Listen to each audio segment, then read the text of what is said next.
With the deal, my people, you know what it is. Don Tony Teflon, and I'm back at you another one. And this one is Game of Thrones Season 6, Episode 3, Oathbreaker Review.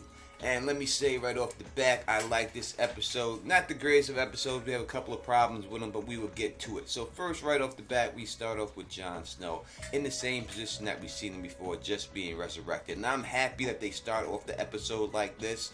It just makes it a lot easier for everything to go on. Now, when it first happened, I heard the breathing. I thought it was Davos doing some pervy thing, just looking at him. But then we seen that it was just Jon Snow breathing deep. And why wouldn't you breathe deep if you just came back from the dead? You know what I mean? So I think a lot of ladies got a little fan service with the naked Jon Snow. It was Mother's Day, so happy for you. But you know, that wasn't right what they did about the brothers from Melisandre, you know what I mean? So hook us up with something, people. So we see Ghost real quick jump up, and you see that Jon was not inside a ghost. That's a rumor that we thought was going to happen, but it seems that that wasn't the case at all. And after Jon basically gets his bearings together, while he's trying to get his bearings together, Melisandre comes in, and this chick's face is like, what? And she can't believe that she even pulled this off herself. But after a while, you know, she does. And then we see her call Jon the prince that is promised, which is Azor Ahai prophecy, which is another foreshadowing for Jon Snow's birthright. So it just all seems to be adding up, people, that is what it is and that is what it was. So after that, Jon Snow, he talks to Giant's Tombane when he goes outside. I like the line about him having a little dick. That is great. Funny thing that he did. Him and Dolores Ed, him and his peoples. I like the whole situation was going on there with Jon. But, you know, it wasn't anything that I didn't expect. But I did think that it was a really good thing seeing the way they worked it with Jon. So we will come back and finish off what else happens there in a second. We are then treated to the adventures of Sam and Gilly, and Sam throwing up on this boat.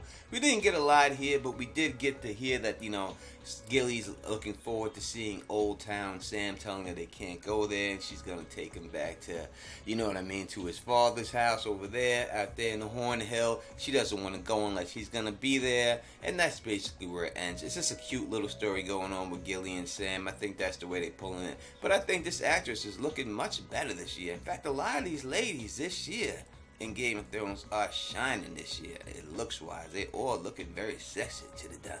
Now after this, we are treated to a scene that book readers have waited over 20 years for, and that is the Tower of Joy. And this is basically the lineage of Jon Snow can be presented in the Tower of Joy, and that is why it is so special to book readers. At least that is why they think they could prove Jon Snow's lineage through it. So we see Bran and Bloodraven go back to the Tower of Joy and catch a flashback of Ned Stark and his people running up on Sir Arthur Dayne and them while they hold Lyanna Stark hostage. That is who is inside of that tower. So, as we see this, I like the way that they transitioned through everything. The way they started doing the book lines to me, though, I must say, were delivered a little bit flat. If you read the books, you see that they do not want to be there, both parties. And that it's sad for Ned to have to draw his sword. And it seemed like he was too anxious in the show to draw his sword, like that's something he wanted to do. But in the book, it clearly stated that he is definitely sad to draw a sword. He does not wish to. Now, as for the actual battle itself at the Tower of Joy, I have nothing bad to say about this. This is a phenomenal battle, a great show of swordsmanship by everybody in it and choreographing skills.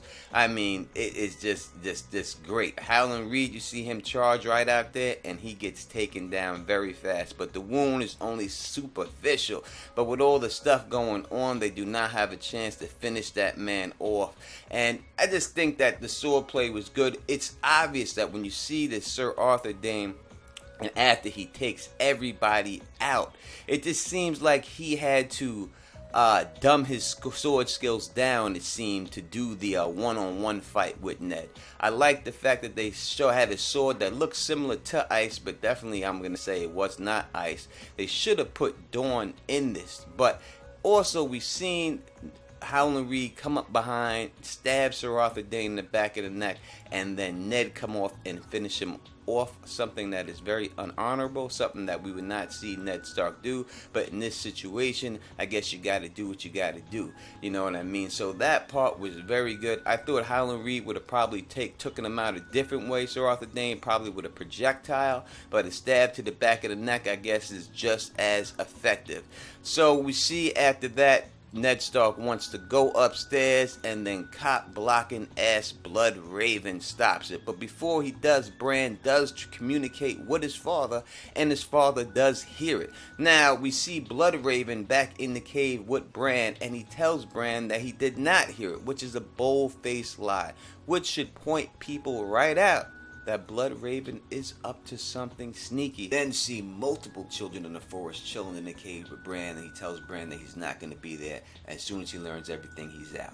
Next, we transition to Dany. I don't really have a lot to say about this. As I said, it's pretty predictable. She goes back to the Dash Carleen. She thinks she's going to be accepted right off the bat, but she tells them that she may not be accepted. We do see the brazier. That's probably the one that Dany was grabbing in the trailer, but not a lot going on there with Dany. We'll see what happens next week. As is the same thing with Varys and Tyrion. We see Varys find out who is the Harpies are funded by, and he does this by tracking down the chick who was slitting all of the throats of the Unsullied. Then we see Varys' little birds, and this is a big foreshadowing for something that is going to come down later.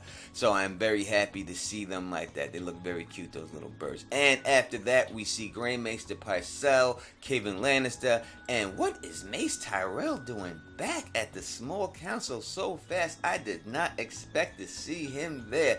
But Cersei Lannister and Jaime and Sir Gregor, they run up in there, and that man fought. Was he fighting? That Maester, I think he was fighting. I don't know, little one, you know what I mean? But it seemed like he shit his pants a little bit there, you know what I mean? And we also learned from them that the Sand Snakes have taken over all the Dorne, and that she wishes to counsel with them about it.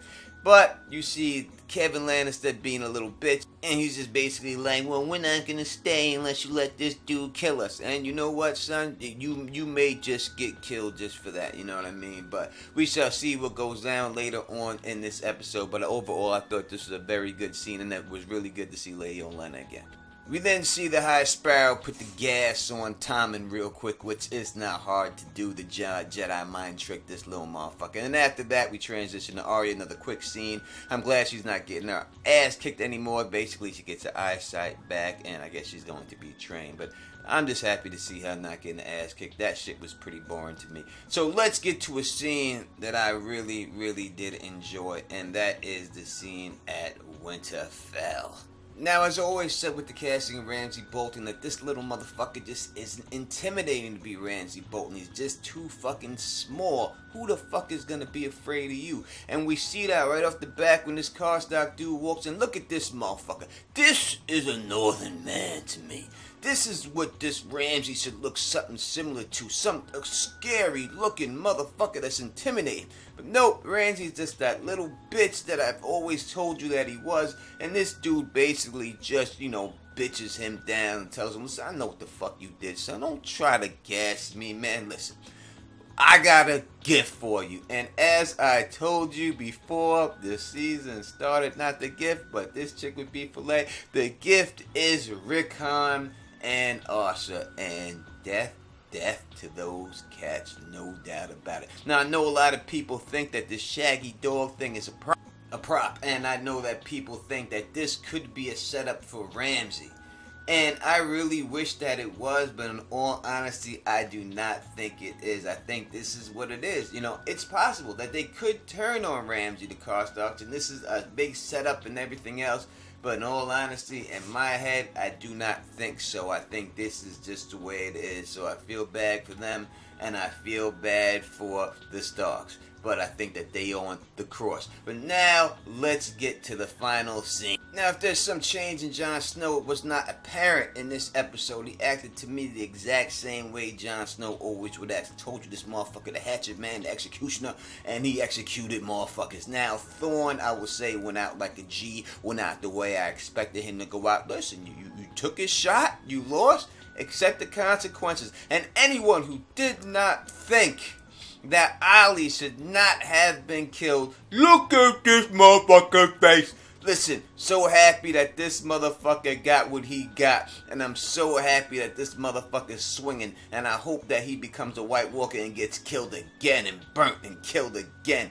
All them bastards, I'm just happy that they're all dead. Look at them, they're just dead, dead, dead, just like you deserve. And as we know, now his watch has ended. So that is the way the episode ended. I'm gonna give this episode a 7. I'm not going to say it's worse than last episode. I'm not going to say it's that much better. We're just going to fall in line, just say it's a 7 and wait till next week's episode. So if you like the way I do this, please thumbs up this, please spread this across the realm, and please subscribe. And until next time, you know who it is. Peace and stay sexy.